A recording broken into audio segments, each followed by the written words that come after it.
Friends, मैं doctor Amit Kumar Dubey. आपका स्वागत है मेरे चैनल पे जिसका नाम है डॉक्टर अमित के दुबे। आज हम बात करेंगे ओरल सबम्यूकस फाइब्रोसिस के बारे में, जिसमें कि मुंह कम खुलने की बीमारी होती है। ये एक प्रोग्रेसिव बीमारी होती है। ये किसी प्रकार के कैंसर में परिवर्तित होने के लिए सिर्फ 7 से 10% इसके चांसेस होते हैं।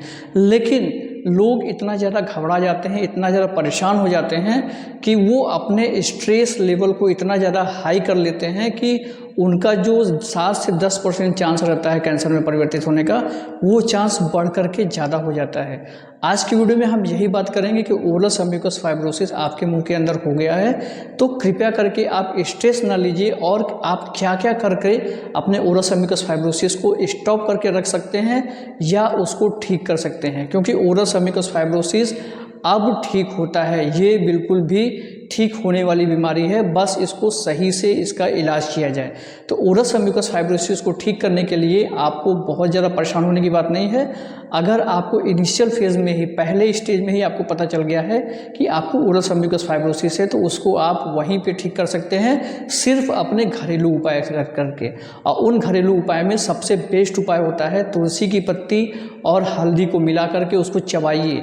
आप कहेंगे कि तुलसी की पत्ती चबाने से आपकी इनेमल लेयर जो डिस्टर्ब होती है, दांत खराब होते हैं, लेकिन तुलसी की पत्ती को हल्का सा दरकचा लीजिए। दरकचाने के बाद हल्दी के साथ मिक्स करके उसका लेप अगर आपके मुंह में लगेगा तो बहुत फ़ायदा करेगा। अगर आपको जलन होती है तो जलन के लिए आप एलोवेरा जेल मुंह के अंदर लगा सकते हैं। बहुत सारे मेरे पेशेंट आपको बोलते हैं कि सर मुझे जलन बहुत ज़्यादा होती है और मैं जलन के लिए क्या करूं? तो अगर मुंह के अंदर आपको जलन हो रही है तो उस जलन के लिए आपको मुंह के अंदर जो एलोवेरा की पत्ती होती है, उस पत्ती में से जो उसका लाशा जैसा निकलता है, उसको लेकर के मुंह के अंदर लगाना है। ये तो रही पहले स्टेज की बात।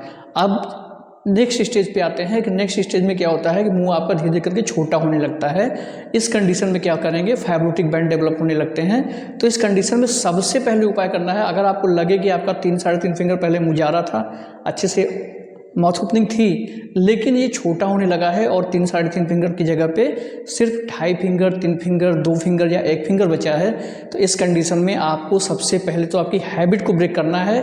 हैबिट ब्रेक करने के बाद फिर आपको बाकी काम करना है, जैसे कि आपको गुनगुना पानी पीना है, पेट साफ करके रखना है। ऐसी कंडीशन आपको हमेशा रखनी है कि आपके पेट में किसी प्रकार की प्रॉब्लम ना आए, क्योंकि ओरल सबम्यूकस फाइब्रोसिस से मुंह का कैंसर नहीं होता है।